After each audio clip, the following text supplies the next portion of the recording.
Hey man, really appreciate you stopping by. Thought I would just kind of give a quick overview. Thinking we want to be calm, collected, really chill, but basically pull a little bit of that curtain back into what we do here and the people we serve and just the exciting things going on. So this is Robbie Mount. He is a sleeper. In my opinion, he has his hands in everything. He's kind of like caulk. He finds the holes and fills it. And so I'm really excited to be able to sit down, kind of learn some of the intricacies behind the scenes. So thanks for having me. Yeah, man. It's a great opportunity. So tell me a little bit about Robbie. Like, what's your background? I know you're in the trade. You've kind of been on the rebuild, all this different stuff. Yeah. Just give me a little intro into it. Yeah. So my dad's an entrepreneur. So ever since I was a little kid, we were in businesses, whether it was landscaping in the garden center with 5 acres of indoor grow that I was running out with as a kid, to outside greenhouses, to back when my dad was flipping houses and working with him at a young age, flipping houses and doing that, and then moving into construction, then restoration later on. And 16 years old, going out with my dad when we had a bunch of floods going on and restoring houses, getting everything, all the water cleaned up, extracted and cleaned up, then putting all back together. So okay, that's my background within that. Let me pull you back just a second, because that was a lot of information. So I heard you say the word restoration. Yes. I guess for people who have no idea what restoration is, take a second and unpack that so that people know what you mean by that. So restoration there's a couple categories. You have water, mold, fire, storm, or catastrophe. Okay. So within that, your basic ones are more on the water side. Say you have a busted pipe, leaking pipe from a fixture and it floods into a room, okay, or from a large water where there's a ton of rain and your basement overflows, where your basement's flooded. Okay. So there's multiple different water things there, to where mold, where you have a small leak that creates a mold problem, or a larger water intrusion that creates mold. And then on the fire side, someone's house catches on fire or any kind of electrical fire from there. Okay. And then that restoration is restoring those from any of those events back to how it was before. Okay. So basically you're dealing with, on the front end, your house catches on fire. Now what, right? Yes. They would reach out to you after they put the fire out. And you're like, okay, we're going to go in on ground zero, figure out what's going on, deal with a remediation process of just doing catastrophic emergency work. So maybe boarding it up, getting it to where it's stable. And then there's a second phase where you actually go in and do the restoration of rebuilding that property. Correct. So the first phase is like, we're there at people's worst days, right? When their house catches on fire or a storm comes through, a tornado or a flood. So it's usually one of the worst times of their life. They most likely haven't experienced that before, and we're there just to pick them up off the ground sometimes, or say, hey, your basement's flooded. How can we put this back together? Because they don't know what's going on, how it happened, or just an unreal scenario they weren't prepared for in life, right? So that's what we're here to do, is from the restoration, get that emergency response, take care of that initial problem. Yep. And then from there, work with their insurance company and put everything back together how it was before. Got it. So you're kind of like in those moments where chaos is running, there's 1,000 details in your head. Y'all are able to come in and just say, hey, this isn't the end of the world. All of this is fixable. Let me help. Yeah, we're there to meet the people where they're at in that time frame. Okay. And sometimes that's just a shoulder to cry on, or it's just, hey, let's get this thing put back together. Let's get this water out of my basement. Let's get it taken care of and put me back to whole, right? Sure. So, there's extremes on one end to minor on the other end, but we're here to help the customer first, be there for them, and then take care of that problem, address those needs at the emergency rate first, and then go from there. Got it. Okay. I guess what's the worst house or catastrophic event you've been on? I'd definitely say going to Florida for the hurricanes. That's just hurricane. We went there for a couple of hurricanes. Hurricane Ian was just unbelievable. You talk about just complete devastation to where there's just, it's bad, or they got nothing left. They've just lost everything they put their life into. Wow. That's some of the worst I've seen, to where, you go in there and their house just got flooded. Okay. From Hurricane Helene. Wow. To where we just did a bunch from that to where their house is fully flooded. Everything, they lost everything they had down there. Okay. I mean, but no one died, right? And so when you look at that, yes, I mean, all their contents, their house was destroyed. They got to find another place to live for the time being. Okay. But still, I mean, you got to look at the big picture. No one was hurt. Everyone's okay. Sure. Contents and all of that can be replaced. Right. But it's still hard and emotional. It's still hard and emotional to see what you've worked for be gone in a minute like that. Yeah.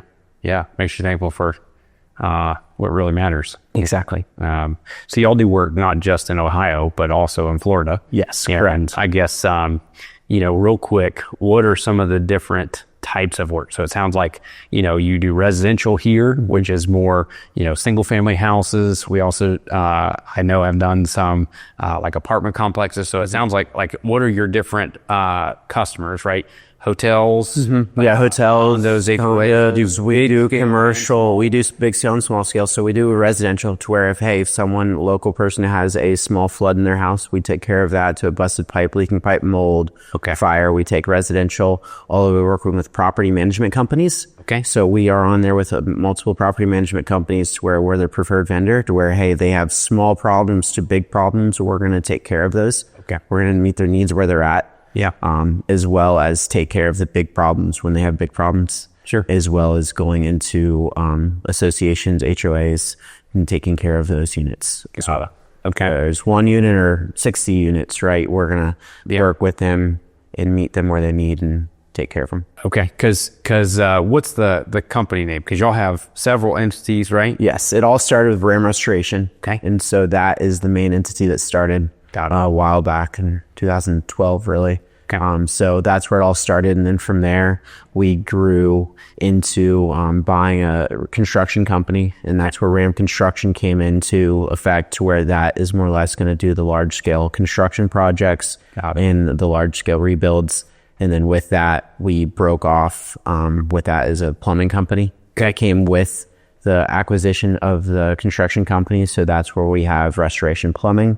Got it. And then we also spun off Ram Mold Pro because of the technology in our other company, our sister company, Extreme Microbial Technologies. So within Extreme Microbial Technologies, we eliminate bacteria, molds, and viruses in indoor air environments. Okay. So our technology we have on that side is a huge benefit and a disruptor in the market. So that's why we branched off Ram Mold Pro and what our technology we offer with our sister company and how we can use that into residential and commercial spaces on treating mold in a different way. Got it. Okay. Cause your tagline's everything in one roof. Correct. Yeah. So, as well as Ram Roofing too. Forgot about Ram Roofing. So with restoration, we've always done roofing, right? And so we just spun that off to where it's its own entity to where it can take care of the roofing and exteriors separate from everything else. Got it. Mm-hmm. So it sounds like, and correct me if I'm wrong, but it's a waterfall business model where you have restoration on the top of it, which deals with your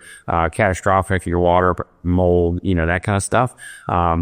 But you also have the full rebuild reconstruction processes, and you have other entities in-house that you can do it all with one contact instead of having to go get 10 different contracts. Correct. Yes. And that's how it is. And we want to be able to service our customer in the best way. So if we're doing a bathroom that had a water incident and now we have to bring in a plumber, now we have the plumbers in-house to where we can call in our own plumbing guys to go over there to fix the leak to where we can be more effective and faster and quicker with our response, as well as having it all internally so we have control of that as well to serve our customer in the best way we can. Yeah, so you get a little faster service, you can control the timelines, and at the end of the day, it's all about making sure the customer gets back to restored quicker. Exactly. Instead of having them have 6-8 people they have to call separately, we are one shop to where you have multiple services we can service, and as they've broken out, they can service better in their own ways with their own capacity.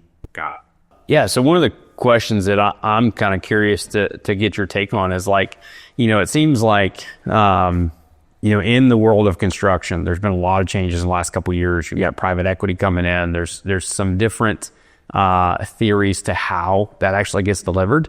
I guess, what problem did you guys see in the restoration, plumbing, all these different entities space, that really made you want to do things differently? right? And I guess, what do you think sets RAM apart, right? What's the secret sauce? Yeah. So, I mean, there's a couple things to unpack there. So with restoration spaces, a lot, not all, but a lot of restoration companies are a part of a TPA. So they're a repair management program. So it's a repair management program that are connected. So you have like contractor connection, Alacrity, Segwick, to where certain insurance companies partner with them, these firms, and then they are the managing firm of that claim. So you say, hey, I'm going to sign up with XYZ, and then they are going to send me leads, and I'm going to go through their program, and that's how I'm going to get my work. Got it. And so with that, they control a little bit of pricing. They control what and how you do the job. Okay, so there's handcuffs with it. There's a little bit of that, but they're feeding you the work. So we have never been and haven't been on any TPAs, any repair management network programs at all. Awesome. Because we believe that if a homeowner or a customer or client is paying for their insurance, they've been paying for it for whether it's a year or 40 years, that if once they have that event, that they should be owed what they paid into to take care of their problem and get their house put back together like it was pre-existing conditions. So we work with those insurance companies independent from those other programs to fight and work with those homeowners saying, hey, we're going to work with your insurance company and you and make sure that you're getting everything covered like it was before that's within your policy limits to do that. Got it. So we don't want to have any handcuffs tied to any other programs to where they control how we take care of that job or how we do that job. Our job is to best suit our customers' needs and take care of them and get them stored back to how it was before. I guess is that big difference. Basically, the way that y'all do it, you are a mom and pop shop that's not owned by any insurance company or corporation or how they deal with it. Yes. And so you're able to actually go in and be an advocate for that customer without having any ties on the back end on how you do it. Correct. We have no ties on who gave us the job, no ties to that. So the homeowner is going to bring on us as their partner, as their trusted partner, and we're going to work with them and with their insurance company to get everything taken care of. Got it. So you understand a deep dive in the insurance process. And so what you're able to do is to basically go through it, do excellent work, make sure the customer's taken care of, and at the same time, fight for them where they may not know with the insurance company, so they don't have to deal with that. They don't know. Our insurance is, when everyone has their first loss, insurance is not the easiest thing to work through, right? So they say, hey, when you have a loss, we're going to take care of you, but then getting paid out what you're owed is a different story. So not all insurance companies, but some, right? Okay. So we're here to advocate and then push for them to get everything taken care of in that time where they don't know things that we can help with. Awesome. And bring in the right partners or relationships to help do that. Okay. And this isn't new. Y'all been around for a while. Yes. I guess I'm sure as the insurance world has changed, y'all are keeping up on that way more in depth than what insurance came from when I first started this. It was totally different from now. The documentation you need just to show like pictures and all the tools we need now just to do a job compared to when we started is totally different. And then especially with insurance companies in the market, everything's tightening up. Okay. Where releasing of funds is a lot harder to get those funds, or what you have to go through, hoops you have to go through to get that. So everything's been tightening up just within the market. So, I mean, there's just been a ton of changes, even in the last 2 years with AI and certain documentation tools on how we have to do our job and what we have to document to do just to get paid for the work we do to get your property restored. Got it. Okay. And y'all take that burden off the homeowners so they're not stuck in limbo. Correct. And you can help. Yeah. We take care of all the documentation from first initial loss to all the way down to the supplementals at the end, making sure it's all taken care of through that process. Very cool. And we have the documentation tools that are needed to do that. Okay. I guess, one of the things that you touched about earlier on, especially in Florida when you're doing storm work, was just meeting people where they were and genuinely caring for them in the midst of that catastrophe, right? Yeah. What does that look like to you? And I guess, do you have a story of even of how y'all have done that for a customer where you got the opportunity to serve and what you've done? So, I mean, faith is a big part of our family as well as our business. We were founded on faith, and that's how we want to make sure that we're taking care of our employees as well as our customers, right? And doing the right thing beyond anything else. Yeah. Yeah. And so within those instances, like there's a lot of different scenarios where, hey, it's just doing those extra things, like their house just caught on fire and it's going through and making sure that finding a pet within there or finding certain items that they were looking for and scouting for that and going through that house and doing those things, whatever we can do to meet those customers or take care of them and meet their needs at the time and just walk them through the process. And whether it's holding their hand all the way through or a shoulder to cry on or just communication or what we need to do, we've done that. Okay. Where they're, hey, I have no place to live. I need to find a place. We've found places for people to live. Oh, wow. We're taking that burden on, or whatever we can do. We're here to do it for them, right? Yeah. Not many restoration companies find you a place. Yeah. That's pretty cool.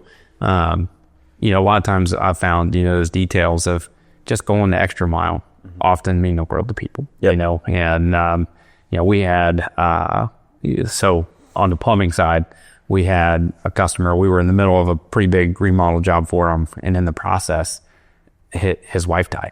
And, sometimes death doesn't come at a convenient time. Right. And, we had the opportunity to be able to love and serve those guys through that process and to, hold their hand in ways that we could, right? We were able to send them flowers and, those are the pieces that I think we get the opportunity to serve customers with. Yep. And, that's exciting. I think that's rare in companies today. And I think it's also very needed. It is. And like I say, we're very a service-based business. I mean, we're here to serve, unlike any other thing, to where construction, remodeling your kitchen or bathroom is just so different than a restoration job, right? And just that service, and that's what we're here to do, is give back. At the end of the day, we're here to give back and also restore it and take care of them at the end of the day. Yeah, 100%. I'm sitting here looking at my notes and trying to make sure I got questions ahead of you. So tell me about one of your favorite projects that you've done recently. Favorite projects I've done recently. So, a couple years ago, we had a hotel flood. Okay. So that's an adventure on. Yeah. So, probably one of the bigger jobs we've done. It is one of the bigger jobs we've done, and it was 4 floors up, busted pipe in the middle of winter in the attic, and flooded the whole hotel out. I'm guessing pretty big pipe. Yeah. So it was a 3-inch pipe. That's a lot of compression system down 4 floors. And so we got the call, got out there, assessed the damage, realized, it was all the way down to the first floor coming down. That ran for a couple hours. Wow. And so we got our teams on site right away and started extracting water. And then through that, the hotel was, had a PIP coming up. So a property improvement, plan to get that put back together. So we worked with that hotel to restore that property with that PIP, with all the new materials and flooring and carpet to put that back together. Oh, very cool. I think another one that was a great experience and amazing how we pulled it off in such a short time is we had a school call us 2 weeks before school was starting saying, hey, we think we have a mold problem. Some of our teachers are in here cleaning our room up. Can you guys come check it out? So we get to that school and we start going room by room, and next thing you know, it wasn't just in one room, it was throughout the whole high school. Oh, wow. And so 2 weeks before school. And so they called us and were like, crunch mode, saying, hey, we have school starting in 2 weeks. What do we have to do? So we got our team out there, worked nonstop, had 3 shifts going 24/7 to do that. Wow. So we had to go through and clean every room, every hallway, every part of that school, replace ceiling tiles, go through that thing. And it was probably one of the shortest jobs we did, but an extensive amount of work in a short period of time. So having 3 crews out there 24/7 for 3 weeks to where we were able to get them back to school 4 days later than they had planned, but we got them back in within 2.5 weeks back to school. Wow. So, I mean, it was an impressive gig in what we did. And then as well, we brought in our Extreme Microbial Technologies, our sister company, to come in there and put a purification system in there to prevent that from happening again. So that's running continuously through their school now. And they are a great partner and a great advocate for our technology and what it's done for their school long term. Keeping the kids safe and healthy, not right after that, but continuously after we're out of the door. Okay. And so building long-standing relationships with our customers is what we're here to do. Awesome. So, I mean, a school is not a small building. I mean, you're talking what, 20,000 square feet? Maybe more? Yeah, more than that. It was, it's a big quite a bit. All right. I mean, that's a feat for anybody on a good day, let alone with a time crunch of 2 weeks, with manpower. And, walk me through a little bit, because, you basically have the remediation dealing with the mold on the front end, right? So you're basically getting rid of it, cleaning everything, making sure it's clean. But a lot of times if you have an old building, sometimes the air quality within it is not great. And so you can deal with the mold, but you still have particulates airborne that you have to deal with. Yeah. So is that where EMT comes in? Yes, that's where EMT comes in. I mean, with EMT, no matter what environment you're at, we're going to clean that right there at the time. But what happens after we leave that building? You have 200 to 2,000 kids coming back into that space, bringing in bacterias or whatever they're coming from them, and they're breathing in and out. And now you're adding, it might not be mold, but it's bacteria back into that environment. And we want to be able to continuously clean that air in that environment actively while they're in that space. And what we're able to do is we're able to reduce sickness within the school to where, hey, we all know that a teacher gets sick or a kid gets sick. Next thing you know, a couple of days later, it spreads, and now you got half that class sick and out. Sure. So now with our units running, it's not spreading like it used to, and we're able to keep that down to as less people are getting sick, because our units are actively putting molecules, hydrogen peroxide plasma out into the air that's breaking down those bacteria, those molds, those viruses continuously in the air as we speak. That's cool.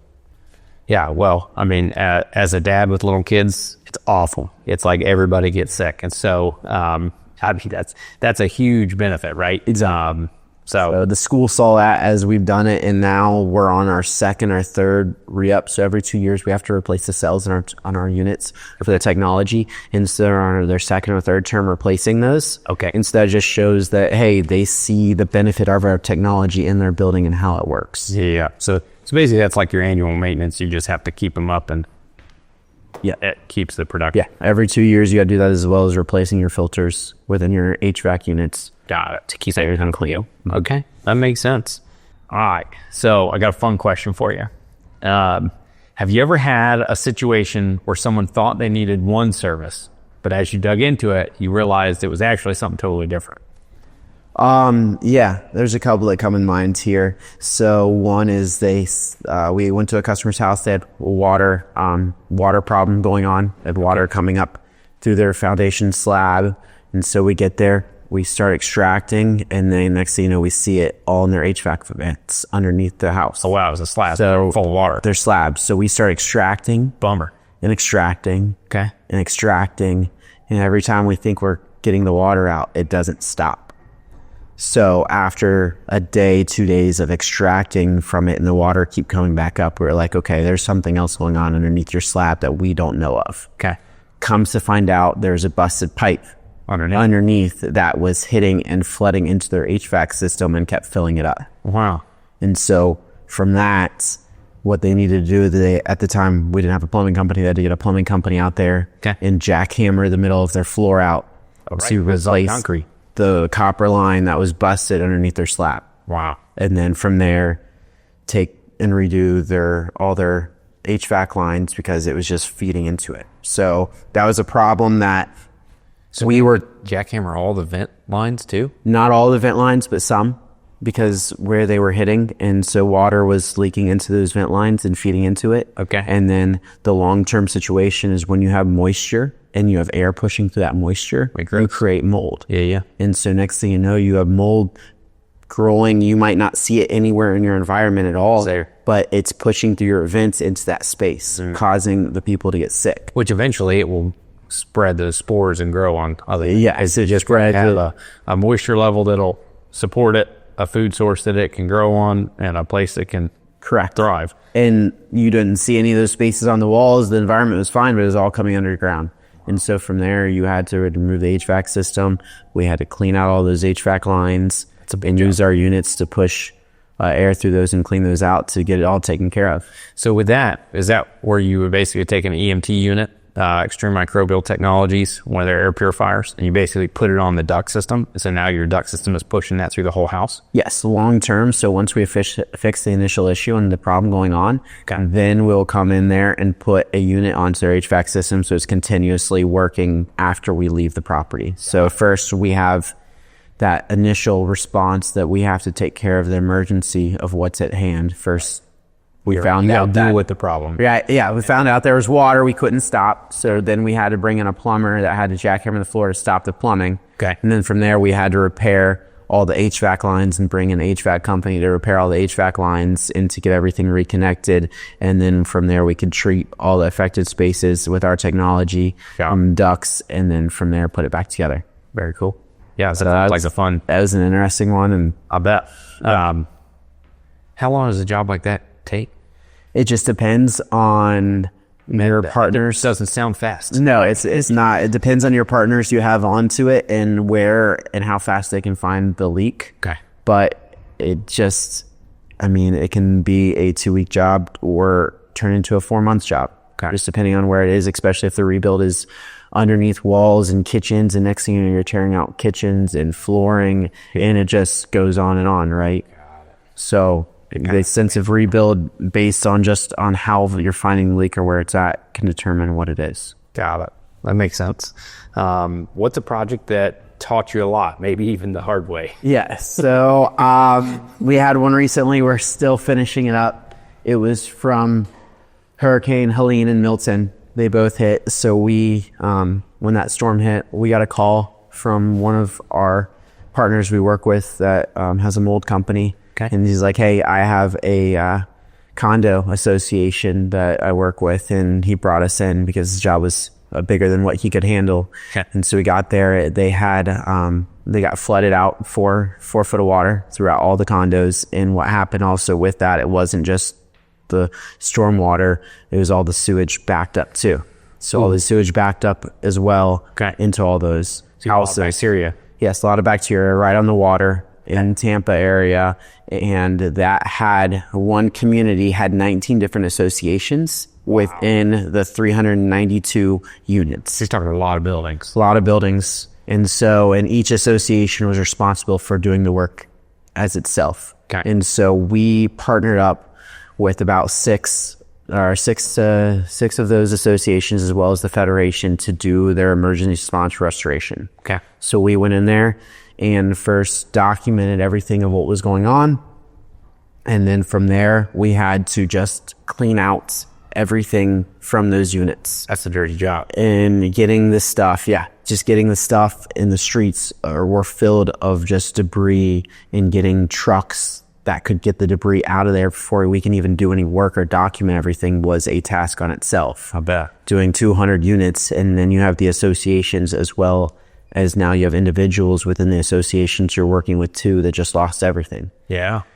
So that was a big feat there, but then putting everything back together was a whole other animal that we did not anticipate the situations that we would run into. Okay.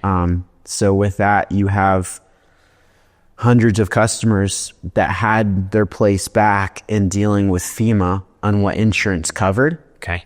And what they thought. So with a flood, it's different than a normal policy. It's a FEMA back policy.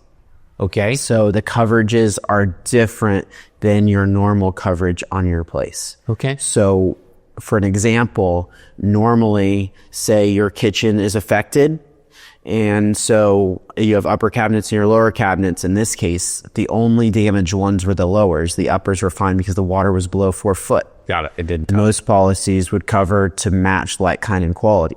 Okay. Well, with FEMA flood policy, they only match what or cover what's affected.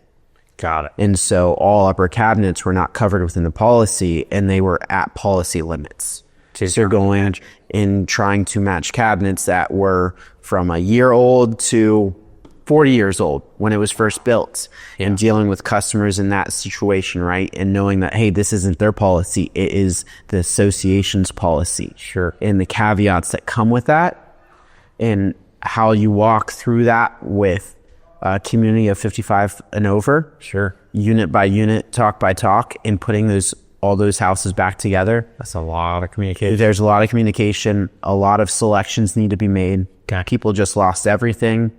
And how do you walk them through that process, and how everyone deals with that process is so different. And so that's the biggest thing. That's the hardest part, I would say, is you could walk to one person that's already turned the corner. They're good. They're ready to make selections. They're ready to get the thing done. They make them really quick. Okay. To where you're dealing with someone else that's out of state, not even there, and still the loss of what they just lost, they're still dealing with, and they're not even ready to put that together, or can't even comprehend doing that. And so how you walk with them compared to this person.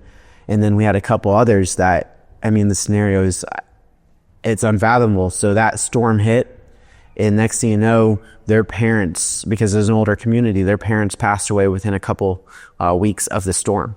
So now you have families that just had their parents' home destroyed. Now they're having to bury their parents, not because of the storm, because of illness and sickness. Sure. Within weeks of each other. Right, but you're still grieving both. You're still grieving both, as well as now you have to try to put your place back together. And that's where we were there to walk with them, to take as much of the burden as off of them as we could. But it's a lot. It's a lot, right? I mean, how do you do that? And then on the financial side of, okay, who's in charge of that project? Who does the will or the estate go to, right? Right. Yeah. And so understanding that, who is the main contact person to go. So certain things were at a holding point for months, to where that went into, not litigation, probate to figure out what needed to be done. Yeah. So there's scenarios there that you can't anticipate. You don't even understand. And so figuring those out and dealing with them, we dealt with them. Yeah. The project took longer than we would wanted, but at the end of the day, our customers are happy. Their places are back together. They're whole, and that's what we're here to do, right? That matters. Restore them back to how they were, and give them a sense of normalcy, and walk with them hand by hand through the process. And that's different for every person. So that was our biggest learning lesson, and one of our biggest projects we've ever done. Wow. So we have a lot to unpack from that job as a team on how we can improve and get better from that. That's cool. Yeah.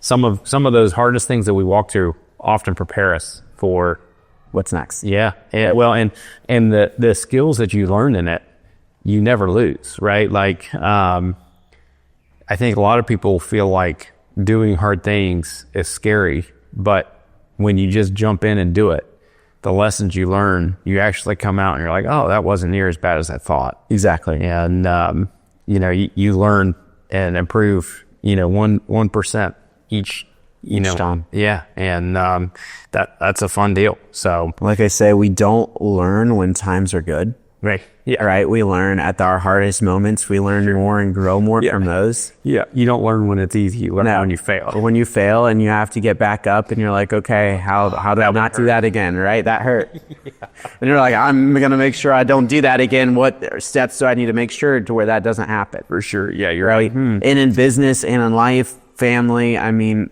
every dynamic, you're going to learn from those experiences way better than when it's easy. When it's easy.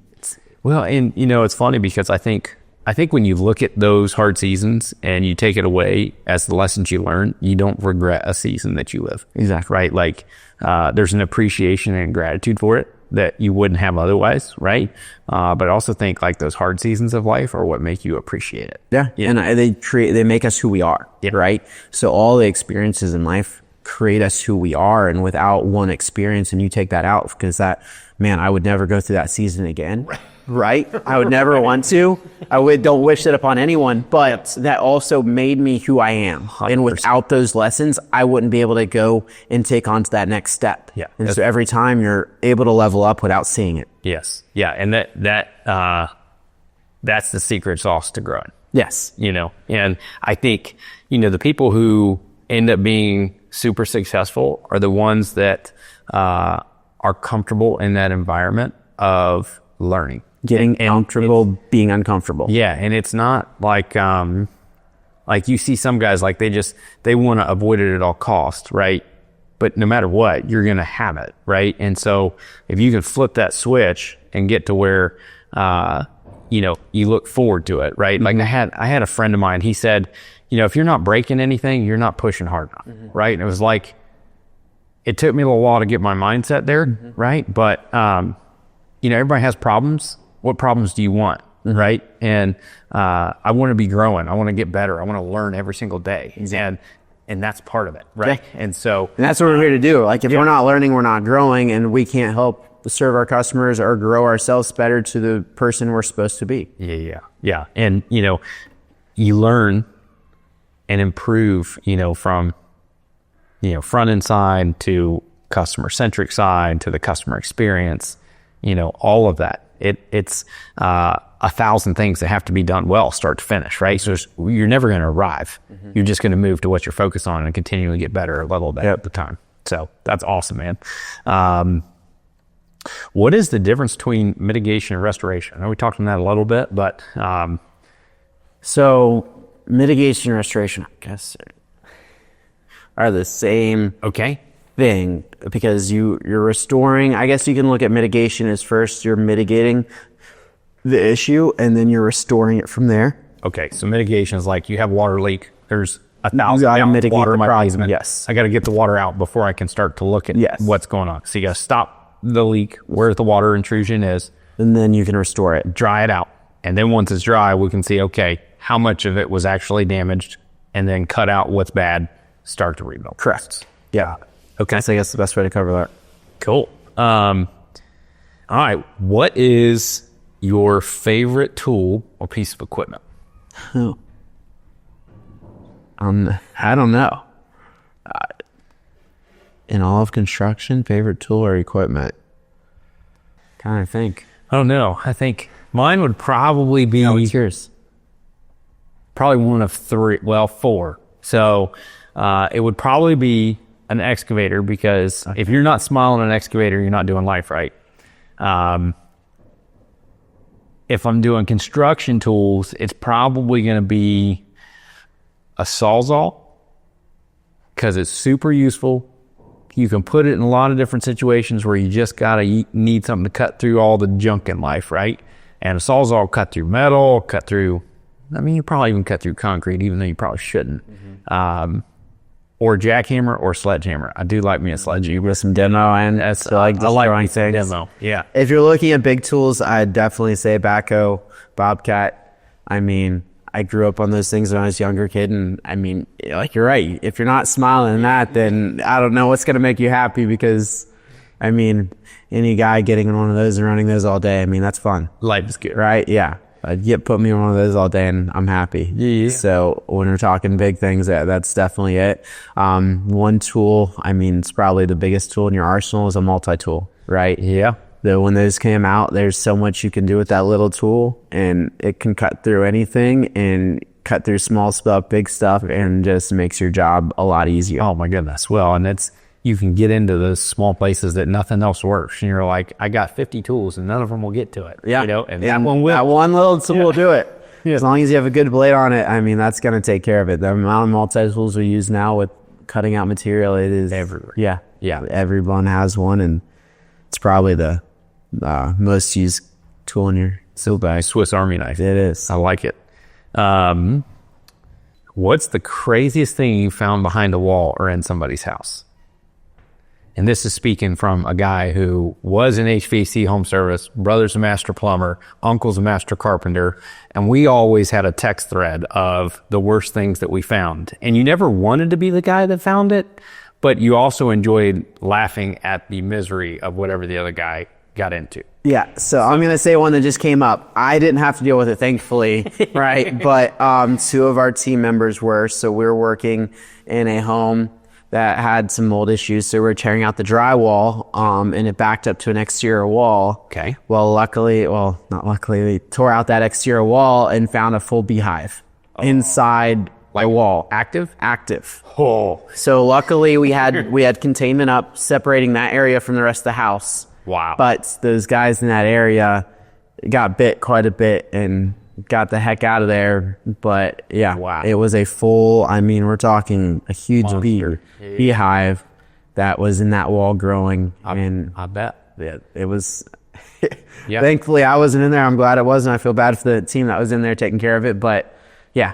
Sure. So you just never know and what's behind a wall. And like right there, we talk about how a project timeline changes. That changed the timeline of a project instantly because I mean, we can't go back in there until exterminators get out there to take care of that issue and we can get back started. Wow. And you just never know what you're going to find. Yeah. So my brother. Yeah. How about you? And he would go and actually like cut those out on a lot of houses. That's wild. And yeah, I know the guys weren't happy about that, but they took care of it and yeah, I'm trying to think. I laughed about it after it was done. Yeah, well, we found a couple things. So probably, I had two that come to mind as like wild. So one lady called and she said, "Hey, my air conditioner wasn't working. I just need a technician to come out and look at it." We got up in the attic and long story short, there were 13 raccoons living in the unit. Wow. So That's quite impressive. I think it's been down for a little bit more than a day. But And they were still alive and oh yeah, like we moved it and all the heads just popped up over the ductwork. We're like, "Yep, we're out of here." And it was wild, but they had chewed through the ductwork and were running to it. And so there was like literally mud trails where they were coming in and out of the house and running all through the ductwork. And yeah, imagine how didn't hear that. yeah, that one was interesting. And then So with that, did you have to replace all the ductwork throughout the whole house? we ripped it all out, and so we had to have somebody come in and catch all the raccoons. And once they got that out, we put a whole new system in and got heat back on. And then with that time changer, probably when they called, it was probably when they needed heat, not Of course, right. And so now you're having to tear it out and see how fast you can get that system back and running before it gets cold. Every bit, yeah. And you can do it quick or you can do it right, and I would much rather do it right all day long. Yeah. So there's an old saying: you can either do it fast, you can either do it cheap, or you can have quality. Right, But you pick two because you can't have all three. right. Right? You can have it fast and cheap, but your quality is not going to be good. Correct. You can have quality and fast, but your price is not going to be good, right? So something I heard a long time ago, and it's something I'll tell customers here and there. So it's like, hey, you can have. Which one do you want? Yeah, which one do you want? That's all right.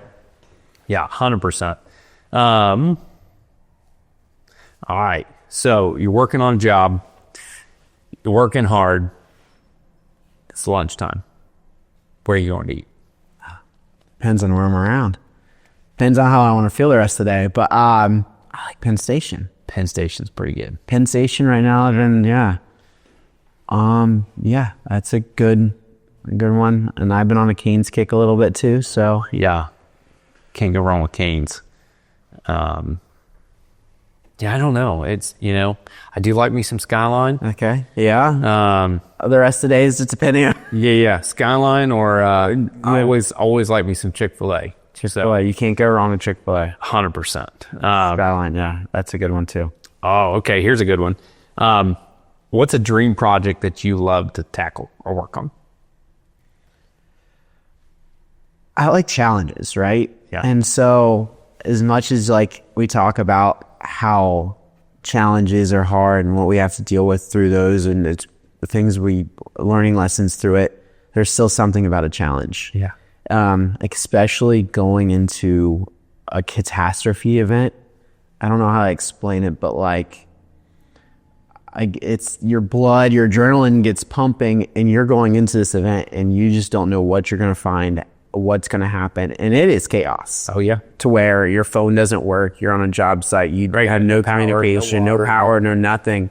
And it's just pure chaos. And you might be running 50 laborers or 200 laborers and it's just nonstop, non-go, 16-hour days. And people are like, why are you're crazy doing that? But like, there's something about that. Yeah. And there's an urgency to get it. There's an urgency. There is, I think the biggest thing is there's a need to help people in that time. Yeah. And you're there doing that, right? You're there, that emergency response, taking care of things when everyone else is fleeing the place. You guys are driving into the storm. Yeah. And I think you have to be, I don't know, a little crazy, a little whatever, but there's something about that. Right. So we've never done hurricane work before 4 years ago, but first storm, there's like some sort of adrenaline rush, and I'm like, let's do it. Yeah, let's go. It's funny you say that, because have you ever heard of buffalo culture? No. It reminds me of that. So the bison is the only animal that, when a big storm comes in, I think like out on the plains out west, bison will actually turn into the storm and walk into the wind. And they know that if they walk into the wind, it's the fastest way through it. And so, going into the storm, right, like, it's not going to get done any faster unless we just go get it. Got to hit it head on and just go. And so, like, that is what that is, right? And at the same time, like, how valuable is that to somebody who is coming out of that, right? Their house is destroyed. They're stuck. They're sitting there, right? They don't have all the skills or the tools or the logistics, right, to be able to get it put back together. And you're just able to meet that customer at that time of need and take care of them. Yeah. And so I'd say that, that's it. It's crazy to think about that. Out of all projects I could do, a custom home or anything else, like, that's what I'd run into. Yeah. Well, that's what makes us a little bit crazy in our industry. Yeah. And I think there's a piece of that. Like, the biggest gift you can give to that customer is a quiet confidence and peace in the midst of chaos, right? And when you can come in and you're collected and calm, like that is a breath of fresh air, right? Because everything else is falling apart, right? And what an opportunity to serve people, so that's awesome. Trying to think, who's the funniest guy on your crew? I didn't know this until we had our employee spotlights, but I think Anthony on the plumbing side, he's a riot. I did not know too much, like, as much interaction as I probably should with him, but after his employee spotlight we did, he just had the whole room laughing, and it was subtle. Yeah, he has a quiet, witty humor. Oh yeah. And he's kind of a sleeper, but if you I think if he gets comfortable, everybody's rolling. I know. I think the whole room was like not expecting that out of him, but definitely one of the funniest guys on the team. For sure. As you look at defining culture drives an organization, right? What kind of culture are you wanting to build and incubate here with the companies that we have? So sports was a big part of my life growing up. I always played competitive sports, right? Whether it was football, hockey, lacrosse. All the contact. Yeah, all the contact sports. There's something about that. There's something about that camaraderie, right? As we talk about, hey, you're in the trenches, we're losing this game. What do we have to do to work as a team to get back and win that game? Whether it's good times or bad times, you got high highs and low lows. Sure. Yeah, that little underdog mentality, junkyard dog, I'm coming for you. And there's something when you bond together as a group and you fight through those times together, it makes you guys stronger, and you have a bond or a relationship that's nothing like something else. So I think for sure, I want our team to feel, our team to feel like a team, like a sports team, right? To where we're going to work hard. We're going to do the things that, hey, it might suck at the time, right? But we're going to laugh through it. We're going to... might cry a little. We might cry a little bit. We might be mad at each other. But at the end of the day, we're working on one common goal. Yeah.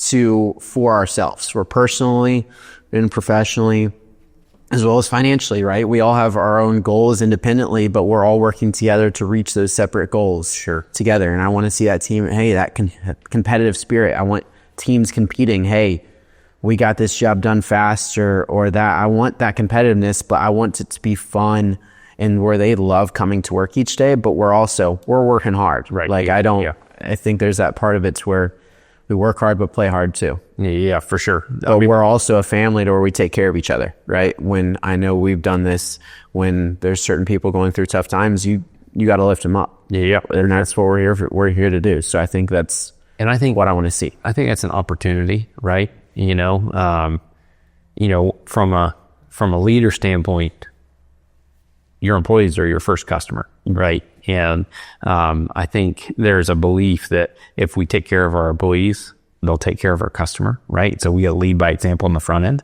and then watch the ripple, right? Yep. But people matter, right? It does. And I think a lot of companies don't have the lens of we get to serve. It's an opportunity, and we're thankful for that. And we want to steward that well and put every ounce into pursuing excellence and making sure we solve the problem that you actually need. And so, yeah, that's a cool deal, man. So, on that note, what does that culture look like to you? Yeah. So, I think, culture in a lot of ways is the temperature of the organization, right? I think that hungry, humble, smart, is really a key piece. I want to build a culture that has a passion for the craft, right? Passion for the work they're doing, passion for the people we're serving. I want to have a team that is courageous, right? They're not scared to go after and tackle a giant project. I want them to win. I want to have that camaraderie where even if it's hard, it's fun. Right? I don't think those are exclusive. I think we can do both together. And I want to be a culture that lives by integrity, right? Like what we do matches what we say, right? There's not a gap there. So I think character will determine the quality and caliber of people, right? And so I want a very solid team, and then I want to build it, and I want to be able to pour into their lives and then watch them ripple into others, right? So I think it's a lot of the same stuff that you're talking about. I think there's an opportunity to pour into people with business that you don't have in any other facet of life, right? And that's exciting. So yeah, that's great. Yeah, for sure. They connect completely where we're trying to go. Yeah. So what advice would you give somebody wanting to start in the trades? I think there's a ton of opportunity.